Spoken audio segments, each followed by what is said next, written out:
میں رات کی ڈیوٹی کرتا جب بھی ماں نے میری شادی ایک نیک اور پردے دار لڑکی سے کروائی، پر پڑوسی مجھے بتاتے کہ روز رات کو 1 بجے تمہاری بیوی دلہن بن کر مسجد کے باہر کھڑی ہو جاتی ہے۔ اب میری بیوی محلے میں بدنام ہو گئی، میں اسے طلاق دینے لگا تو ماں کہنے لگی کوئی بھی قدم اٹھانے سے پہلے 1 رات تو خود دلہن بن کر وہاں کھڑا ہو جا۔ میں مان گیا اور اسی رات دلہن بن کر مسجد کے باہر کھڑا ہوا تو میرے رونگٹے کھڑے ہو گئے۔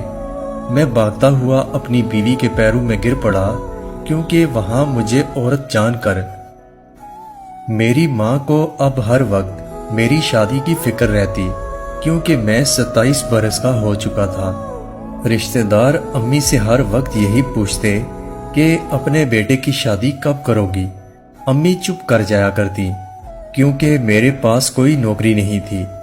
ابھی کچھ دن پہلے مجھے ایک ریسٹورنٹ میں جاب مل گئی، تنخواہ بہت اچھی تھی، مگر مسئلہ یہ تھا کہ میری ڈیوٹی رات کی ڈیوٹی تھی۔ مگر میری ماں میری شادی فوری طور پر کر دینا چاہتی تھی، جبکہ میں انہیں سمجھا کر تھک گیا تھا کہ ابھی مجھے شادی نہیں کرنی، جب مجھے کوئی پکی نوکری مل جائے گی میں تب شادی کروں گا۔ مگر امی نے صاف انکار کر دیا کہ میں رشتہ داروں کی باتوں سے تنگ آ چکی ہوں، اس لیے اب ہر حال میں تمہاری شادی کر کے رہوں گی۔ امی نے میری ایک بات نہ سنی اور خود ہی لڑکی ڈھونڈ کر رشتہ بھی پکا کر دیا۔ میں نے امی سے کہا کہ میں شادی نہیں کرنا چاہتا تو امی مجھے گھورنے لگی۔ امی نے میرے لیے ایک ایسے گھر سے لڑکی ڈھونڈی جن کی بہت زیادہ ڈیمانڈ نہیں تھی۔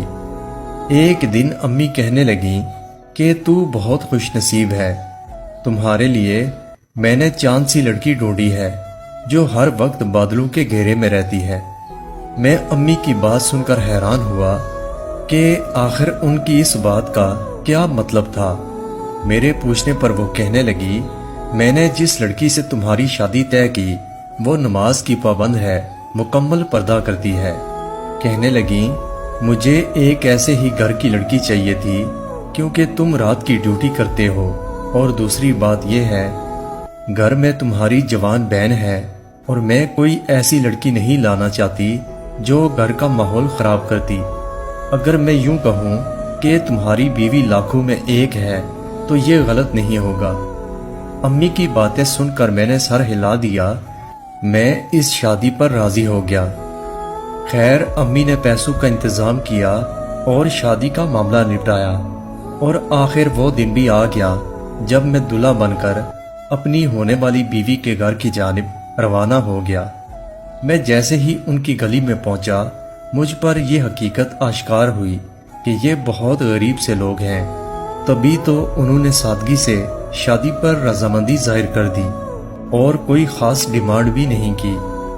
خیر نکاح ہو گیا تو میری بیوی کو میرے پہلو میں لا کر بٹھا دیا گیا۔ چند رسمیں ہوئیں، اس کے بعد ہماری رخصتی ہوئی اور یوں رات ہونے سے پہلے ہم بارات لے کر واپس لوٹ آئے۔ امی نے کچھ رسمیں کی اور اپنے دل کے ارمان پورے کیے، پھر ہم دونوں میاں بیوی کو کمرے میں چھوڑ کر باہر چلی گئیں۔ امی نے اپنا سونا توڑ کر مجھے ایک انگوٹھی بنوا کر دی اور کہا تھا کہ یہ شادی کی رات اپنی بیوی کو ضرور دینا، کیونکہ عورتوں کو منہ دکھائی کے تحفے کا بہت شوق ہوتا ہے۔ میں نے بیوی کا گھونگھٹ اٹھایا تو ایک لمحے کے لیے اس کا حسن دیکھ کر میں دنگ رہ گیا۔ وہ تصویر جو مجھے امی نے دکھائی تھی، میری بیوی اس سے کہیں زیادہ خوبصورت تھی۔ میں مسکرا کر کہنے لگا تم بہت پیاری لگ رہی ہو۔ میری یہ بات سن کر جیسے وہ جی اٹھی۔ میں نے انگوٹھی پہنانے کے لیے ہاتھ پکڑنے کی کوشش کی تو وہ لرزنے لگی۔ اب مجھے اس بات کا یقین آ گیا کہ امی نے اس کے بارے میں جو کچھ مجھے بتایا تھا وہ سب ٹھیک تھا۔ میں نے اسے بتایا کہ میری امی جوانی میں ہی بیوہ ہو گئی تھی، انہوں نے ہم بہن بھائیوں کو بہت مشقت کر کے پالا ہے۔ میں چاہتا ہوں کہ تمہارے آنے کے بعد بھی ہمارے گھر کا ماحول پہلے جیسا پرسکون رہے۔ مجھے لڑائی جھگڑا بالکل پسند نہیں۔ تم کوشش کرنا کہ میری امی کو اپنی امی سمجھنا اور میری بہن کو اپنی بہن کا درجہ دینے کی کوشش کرنا۔ بیوی کہنے لگی آپ اس بات کی بالکل فکر نہ کریں، آپ کی امی نے مجھ پر بہت بڑا احسان کیا ہے اور میں احسان فراموش بالکل نہیں ہوں۔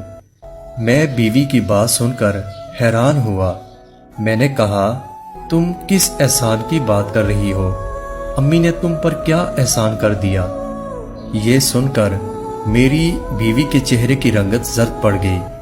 وہ گھبرا کر بولی میرا مطلب یہ نہیں تھا، میں کچھ اور کہنا چاہتی تھی۔ میں نے سوچا میری بیوی کنفیوز تھی، ایسی حالت میں انسان سے الفاظ کی ہیرا پھیری ہو جاتی ہے۔ خیر ہم دونوں کی خوشیوں بری زندگی کا آغاز ہو چکا تھا۔ اگلے دن گھر میں بہت رش تھا، محلے کی عورتیں نئی نویلی دلہن کو دیکھنے کے لیے آتی رہیں، اور پھر شام میں ہمارا ولیمہ تھا، اسی لیے بیوی کے ساتھ مل بیٹھ کر بات کرنے کا موقع نہیں ملا۔ آج میری بیوی بہت خوبصورت لگ رہی تھی، مگر اب بھی میرے دل میں ایک الجھن سی باقی تھی۔ کچھ ایسا تھا جو مجھے مکمل طور پر خوش نہیں ہونے دے پا رہا تھا۔ خیر ولیمے کی تقریب سے فارغ ہوئے تو ہم گھر چلے گئے۔ میری بیوی بہت خوش لگ رہی تھی، کہنے لگی آج سب نے میری بہت تعریف کی۔ میں نے کہا تم پیاری لگ رہی تھی۔ وہ ہنس کر کہنے لگی ایک بات پوچھوں آپ سے؟ میں نے کہا ہاں پوچھو کیا بات ہے؟ تو وہ کہنے لگی میں نے محسوس کیا کہ آپ بیٹھے بیٹھے اچانک کھو جاتے ہیں، کوئی بات ہے جو آپ کو پریشان کر رہی ہے؟ بیوی کی بات سن کر ایک لمحے کے لیے تو دل میں خیال آیا کہ میں بیوی کو سب کچھ بتا دوں، لیکن پھر سوچا کہ اگر میں نے اپنے راز سے پردہ ہٹا دیا تو بیوی میرے ساتھ خوش نہیں رہ پائے گی۔ بیوی کیا دنیا کی کوئی بھی عورت اپنے شوہر کے بارے میں جب ایسی بات سن لے تو وہ اس کے ساتھ خوش نہیں رہ پائے گی۔ میں نے کہا نہیں، میرے سر میں ہلکا سا درد تھا۔ بیوی کہنے لگی آپ لیٹ جائیں، میں آپ کا سر دبا دیتی ہوں۔ میری بیوی میرے سر پر دم کرنے لگی۔ خیر اگلا دن زیادہ مصروف نہیں تھا، اسی لیے مجھے بیوی کے ساتھ کافی وقت بتانے کا موقع مل گیا۔ میں نے اسے اپنی مجبوری بتا دی تھی کہ میری نئی نوکری لگی ہے، مجھے زیادہ چھٹی نہیں ملی، مجھے کل رات سے ملازمت پر جانا ہے۔